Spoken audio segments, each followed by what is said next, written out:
জামালপুরের বকশীগঞ্জে দিনব্যাপী নানা আয়োজনের মধ্য দিয়ে সশস্ত্র বাহিনী দিবস পালিত হয়েছে। বকশীগঞ্জ প্রতিনিধি এমদাদুল হক লালনের প্রতিবেদনে থাকছে বিস্তারিত। বৃহস্পতিবার দিবসটি উপলক্ষে উপজেলা অবসরপ্রাপ্ত সশস্ত্র বাহিনী কল্যাণ সোসাইটির আয়োজনে উপজেলা সরকারি গ্রন্থাগার হল রুমে আলোচনা সভায় সভাপতিত্ব করেন উপজেলা অবসরপ্রাপ্ত সশস্ত্র বাহিনী কল্যাণ সোসাইটির সভাপতি অবসরপ্রাপ্ত সার্জেন্ট জহুরুল হক জয়নাল।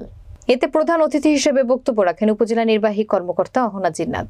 উপজেলা অবসরপ্রাপ্ত সশস্ত্র বাহিনী কল্যাণ সোসাইটির সাধারণ সম্পাদক অবসরপ্রাপ্ত এলএস আশরাফ আলীর সঞ্চালনায় অন্যান্যদের মাঝে বক্তব্য রাখেন কেন্দ্রীয় কমিটির অবসরপ্রাপ্ত সশস্ত্র বাহিনী কল্যাণ সোসাইটির সাধারণ সম্পাদক অবসরপ্রাপ্ত সার্জেন্ট আবু সামা।